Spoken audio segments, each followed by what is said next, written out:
자, 저희 지난 시간에 보셨던 거 복습 좀 해보시죠. 자, 일단 합병, 사학결합에서 이렇게 합병하는 경우에 해야 될 회계 처리를 먼저 보셨었죠. 그래서 기초 솔루션 책, 기초 솔루션 책 530페이지 보시면 됩니다. 그래서 A사가 B사를 합병하게 되면 B사 주주에게 대가를 주면서 B사의 모든 자산과 부채를 이렇게 취득하는 회계 처리를 하셔야 됩니다. 그래서 B사의 자산을 취득 자산이라고 부르고, 그다음에 B사의 부채를 인수 부채라고 부르는데요. 근데 이 B사의 자산 부채를 그냥 A사가 직접 파악하기에는 너무나 시간과 비용이 많이 들어가기 때문에 보통 B사의 재무 상태표에 인식되어 있는 자산 부채를 가져온다 말씀을 드렸죠, 그죠? 근데 B사의 재무 상태표에 인식되어 있는 자산과 부채는 이 B사의 실질을 반영하지 못하기 때문에, 그죠? B사가 가지고 있는 그런 눈에 보이지 않는 무형 자산이나 지적 재산이나 잠재력 이런 것들을 반영하지 못하기 때문에 이 B사의 그 잠재력을 무형자산 등을 더 인식하게 해주기 위해서 이제 B사가 재무상태표 인식 작성할 때 적용했던 인식 기준과 그리고 저 사업결합의 회계 처리일 때 자산 부채를 인식하는 회계 처리는 기준이 다르다 말씀을 드렸었습니다. 그래서 어떻게 다른지 이렇게 정리했었습니다. B사가 재무상태표 작성할 때는 그 자산 부채를 이렇게 인식 기준을 충족해야지 인식할 수 있다. 이런 기준을 충족해야지 인식할 수 있다 말씀드렸지만, 이제 A사가 사업결합할 때는 정의만 충족하면, 자산 부채의 정의만 충족하면은 뭐 그 외엔 따지지 않는다. 물론 요 사업결합 합병 거래에서 A사와 B사 주주 사이에서 교환한 그 자산 부채이긴 해야 됩니다. 그래서 이렇게 정의만 충족하면 인식할 수 있게 해주기 때문에 새로 인식되는 자산 부채들이 여러 가지 등장한다. 그 내용들을 뭐 무형자산 이런 식으로 저희가 살펴보셨었죠, 그죠? 좀 이따 보시고요. 그다음 B사의 재무 상태표에 있는 자산 부채들은 원가, 역사적 원가로 보통 계산을 하는데, 사업결합 합병에서는 공정가치로 인식을 합니다. 그래서 거래를 하면서 새로 취득한 자산들이기 때문에 이렇게 공정가치로 인식한다. 그래서 금액의 차이가 발생한다는 것이죠. 그래서 새로 인식되는 자산 부채들, 새로 인식되는 자산 부채들의 가장 대표적인 사례가 이렇게 네 가지가 있었습니다. 그래서 무형자산, 그리고 우발부채, 보상자산, 이연법인세 자산부채. 여기서 몇 가지 추가된 내용들 잠깐만 얘기를 해보면은, 무형자산은 일단 정의를 충족하면은 자산을 인식할 수 있는데, 근데 무형자산은 식별 가능해야지 그 무형자산의 정의를 충족하죠. 식별 가능성이라는 추가로 요구합니다. 그래서 분리 가능하거나 또는 계약상 법정 권리여야지 식별 가능하다, 정의를 충족한다 말씀을 드렸었죠. 무형자산의 가장 대표적인 사례로는 재취득한 권리, 다시 취득한 권리라는 게 있었습니다. 그래서 A사가 B사에게 그 자기의 지적재산을 돈 받고 빌려줬는데, 근데 그 B사가 가지고 있는 지적재산을 다시 합병하면서 취득한다. 그래서 A사가 B사에게 빌려준 뭐 상표권, 이렇게 빌려준 상표권을 합병하면서 다시 취득한다. 그러면 이 상표권은 A사의 상표권이기 때문에 A사의 자산으로 볼 수 있느냐? 원래는 안 되지만 인정해준다라고 말씀드렸었죠. 그래서 재취득한 권리 가장 대표적인 무형산이었고요. 그다음 우발부채, 원래는 우발부채 부채로 인식 안 합니다. 근데 인식할 수 있게 허용해줬고, 보상자산, B사의 이전 주주가 A사에게 보상해주는 저 보상자산도 자산 인식할 수 있게 해준다. 그다음에 합병 관련해서 이연법인세 자산부채가 새로 등장할 수 있는데, 이렇게 세 가지 케이스가 가능했습니다. 그 중에서 이 B사의 이연법인세 자산부채만 합병의 회계 처리에 포함한다 말씀을 드렸었죠. 그래서 B사의 자산부채를 회계에서는 공정가치로 인식하는데, 세법에서는 만약에 장부맥으로 인식하라고 한다. 그럼 그 차이에 따라서 유보가 발생하고 그에 따른 이연법인세 부채가 인식이 됩니다. 또 B사가 가지고 있던 이연법인세 자산이 있는데, 거기 실현 불가능해서 인식을 안 했어요. 근데 실현 가능해졌다. 합병하면서 실현 가능해졌으면 이연법인세 자산으로 새로 인식하시면 되겠죠. 그래서 이런 여러 가지 이연법인세 자산부채도 합병의 회계 처리 쪽에다가 포함해서 인식하시면 되겠다. 그다음 공정가치 계산하실 때 주의하셔야 될 점 몇 가지가 있었는데요. 일단 공정가치라는 것은 모든 요인들을 다 반영한 후에 반영된 금액이기 때문에, 이렇게 불확실한 현금을 갖는 자산이라 하더라도 공정가치에다가 따로 대손충당금 또는 평가충당금을 추가로 반영하시면 안 되죠. 이미 공정가치 계산에 포함이 된 요소들이기 때문에 추가로 또 차감하시면 안 됩니다. 그다음 취득자가 사용하지 않거나 다른 방식으로 사용한다. 그래서 A사가 합병하고 나서 B사의 자산 중에서 쓸모없는 거 안 쓰려고 해요. 그러면 A사 관점에서는 그 자산의 가치가 없다고 볼 수 있는데, 근데 공정가치라는 것은 그렇게 계산되는 게 아니다. 공정가치라는 것은 시장에서 그 거래되는 가격에 의해서 결정되는 것이지, 어떤 회사가 자기 안 쓴다고 공정가치가 0이다? 이렇게 계산하지는 않습니다. 그래서 다른 방법으로 또는 사용하지 않는다고 하더라도 시장 참여자 입장에서 측정하셔야 된다. 종합원금이나 주식기준 보상 거래는 각각 기준서에 따라 측정하시면 되겠고요. 그리고 재취득한 권리, 다시 취득한 권리, 이 녀석은 아까 보셨던 무형산의 일부 이 친구 있는데, 근데 이 녀석은 공정가치 계산하실 때 갱신 가능성, 지금 현재 계약 기간이 있지만 앞으로 갱신할 가능성도 있습니다. 그럼 갱신 가능성을 고려해서 계산하는 것이 아니라 남아있는 기간에 기초해서만 계산을 한다. 그래서 이 취득한 권리는 계속 잔여 계약 기간이라는 게 등장했었죠, 그죠? 그다음 매각 예정 비유동산은 순공정가치로 측정한다. 이런 예상이 있었고요. 그래서 보시면 되겠고요.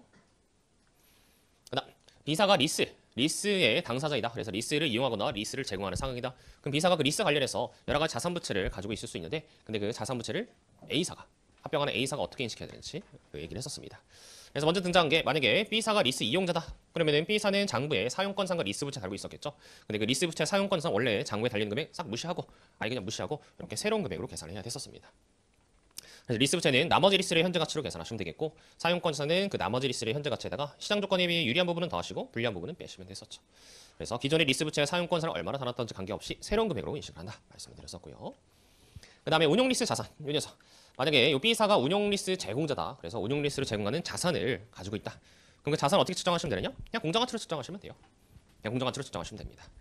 다만 그 비슷한 자산인 사용권 자산을 측정할 때 이렇게 그 시장 조건에 비해서 유불리한 리스 조건의 부분을 따로 가감을 했는데 그럼 이 운용 리스 자산도 그렇게 유불리한 부분을 가감해야 되는 거 아니냐 생각할 수 있습니다. 근데 그렇지 않다. 이미 공정가치 계산할 때 이러한 여러 가지 조건들 그 자산과 관련된 여러 가지 모든 요인들을 다 고려한 것이 공정가치이기 때문에 공정가치 계산하고 나서 이런 추가적인 내용들을 더 반영할 필요 없다 말씀을 드렸었죠. 그 다음에 이 부분 B사가 금융리스 제공자인 경우 이 경우는 저희가 다루지 않았었는데요.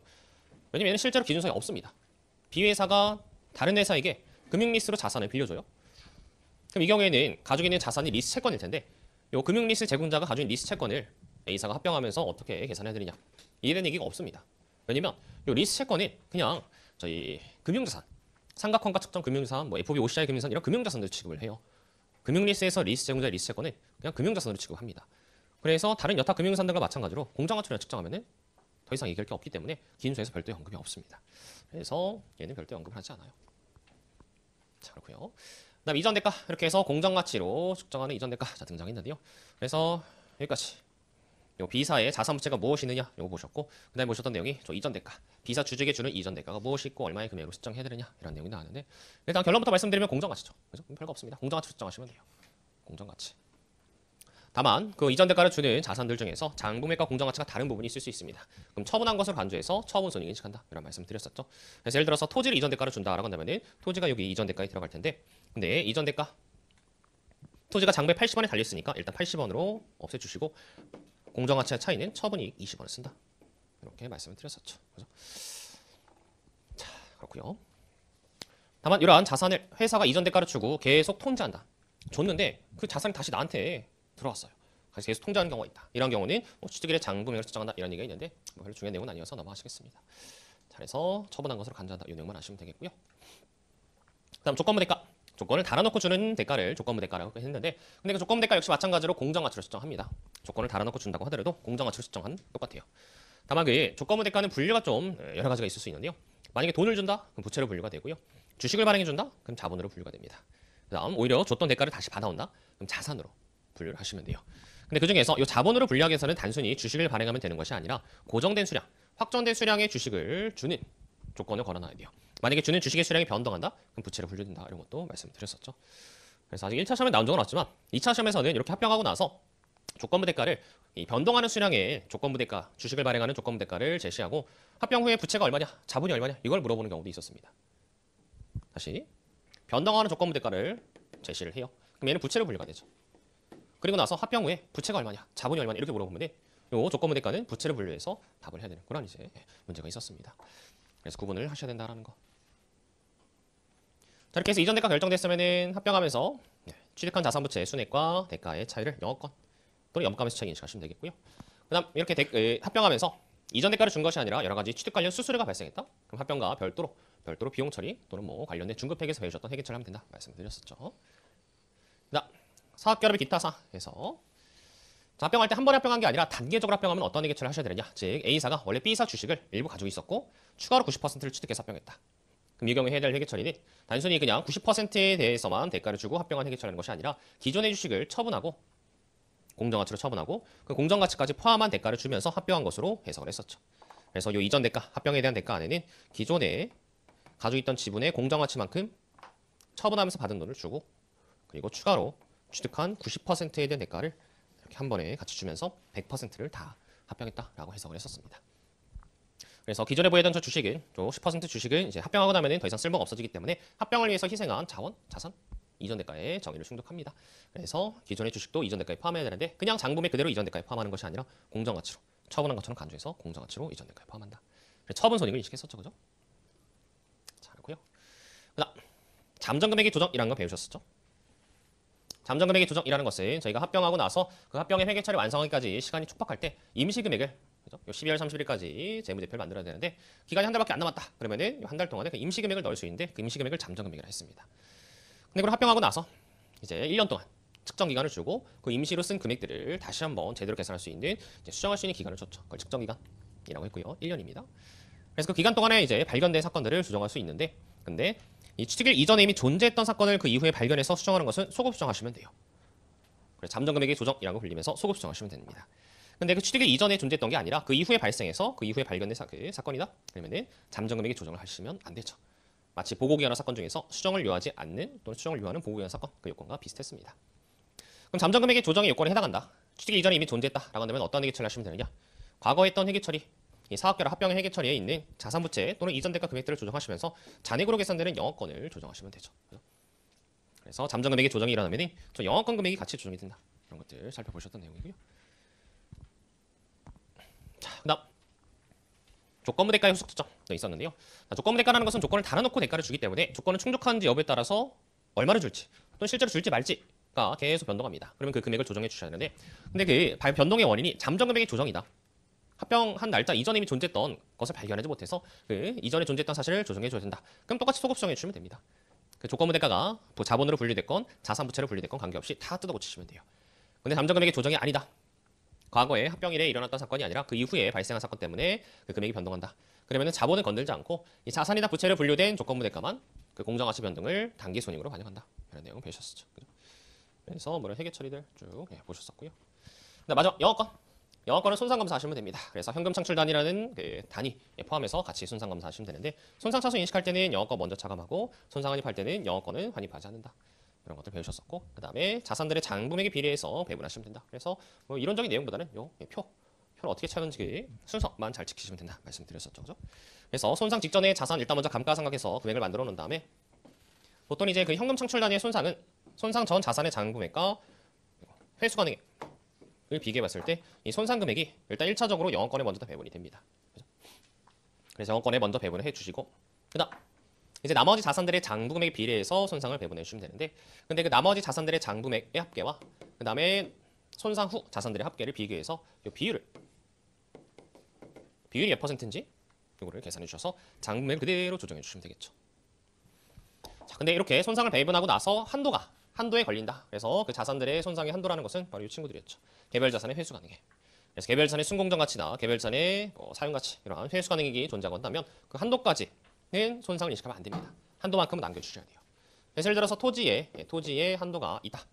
그러면은 이 토지 금액까지만, 토지의 회수 가능액까지 한도까지만 배분을 해주시고 나머지 자산들의 합계가 얼마가 돼야 될지를 좀 체크하셔야 됩니다. 다른 색으로 쓸까요?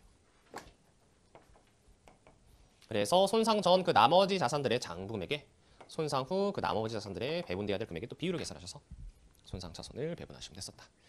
그래서 결국 이 한도라는 것도 그렇고 자산의 회수 가능이라는 것도 그렇고 손상이란다. 자산의 장부액 기준으로 계산되기 때문에 자산의 장액 기준으로 먼저 비율을 계산하신 다음에 손상금액 마지막에 한번 계산해 보시는 게 좋아요. 손상 차손 금액 자체를 배분하는 게 아니라 손상 후 자산의 금액이 얼마가 돼야 될지를 기준으로 자산 금액들을 먼저 배분하신 다음에 손상은 나중에 마지막에 한번 계산해 보시는 게 좋습니다. 손상 차손을 배분하게 되면은 손상 차손 배분한 다음에 자산 한도 계산해보고 다시 또 손상 차손 계산하고 이 왔다 갔다 해야 돼서 굉장히 불편합니다. 그래서 자산의 금액을 기준으로 해서 배분하시면 되겠다. 그리고 나서 맨 마지막 손상 금액은 최종적인 이 자산의 금액과 손상 전의 자산의 금액을 비교해서 한도 금액, 손상 금액을 이렇게 뽑아내시면 되겠죠. 그래서 손상 차손 계산 지난 시간에 계산해 보셨죠. 자, 그래서 넘어가시면 되겠고요. 네, 마지막 기존 계약 관계의 정산. 이런 것들 보셨었는데, 기존 계약 관계의 정산이라는 것은 합병, 사업결합의 회계 처리를 하기 전에, 거래를 하기 전에 이미 A사, B사가 서로 관계를 맺고 있었습니다.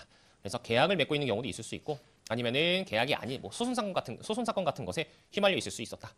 그래서 그런 관계가 있었는데, 그 관계를 가진 상태에서 합병한다라는 것은 이 합병의 대가 안에 기존 관계를 청산하기 위해서, 기존에 저런 그 서로 얽혀 있는 관계를 이제 해소하기 위해서 주는 돈이 포함되어 있다라고 보는 겁니다.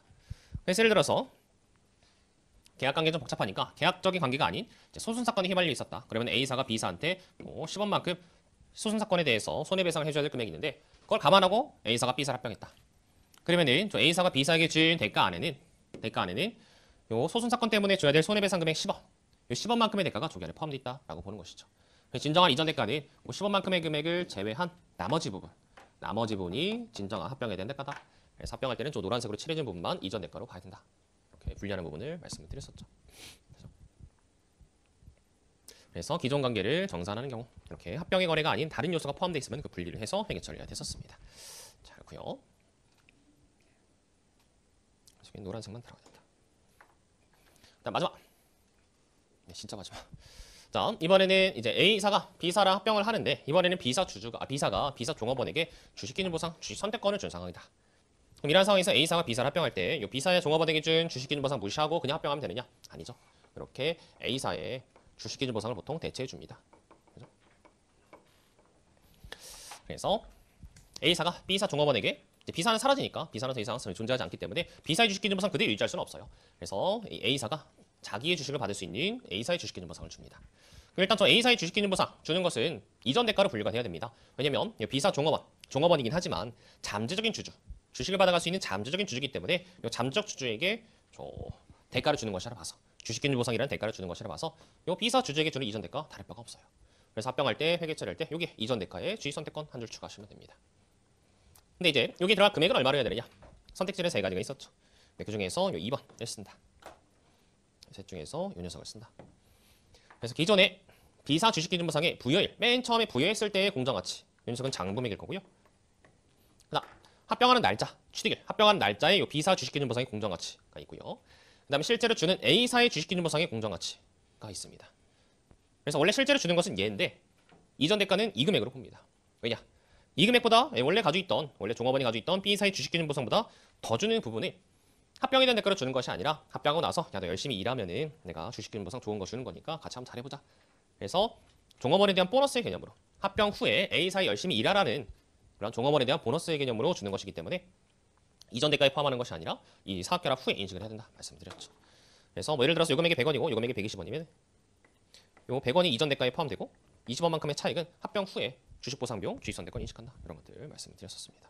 그죠? 이렇게 해서 종업원에 대한 주식기준 보상 정리했었고요. 그다음 자 지분법 보실 텐데요.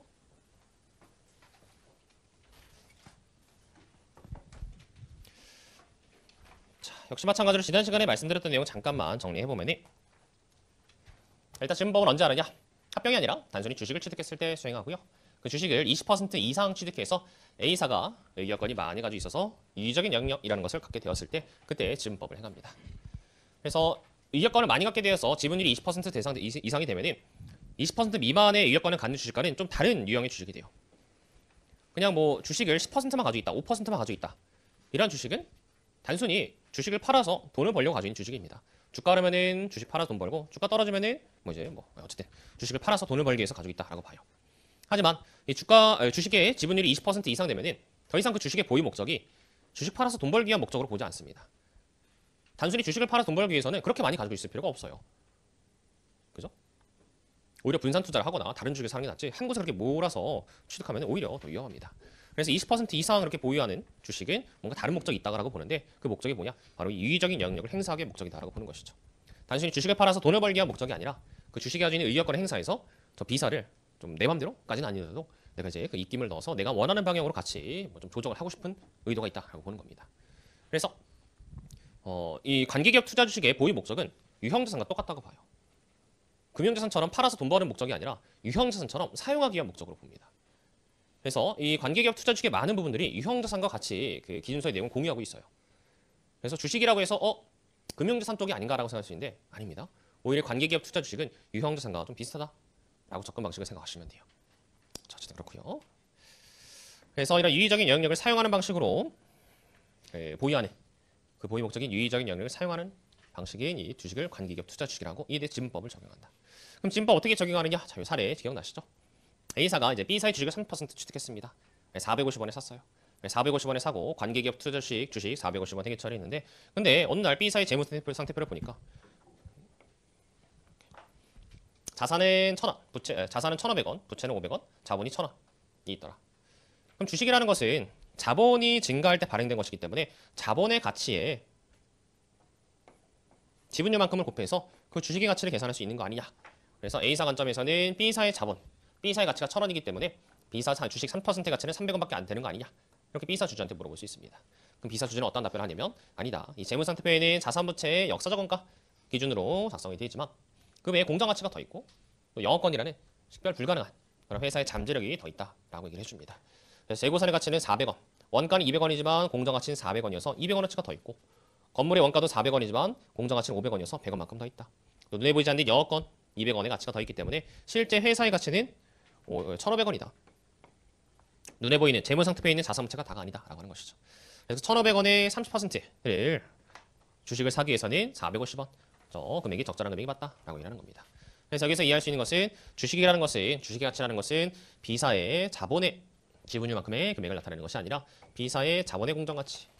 자본의 공정가치라는 말은 잘 안 쓰긴 하지만 순자산의 공정가치, 자산의 공정가치 빼기 부채의 공정가치, 순자산의 공정가치를 반영하는 것이다. 이렇게 결론을 내렸었죠.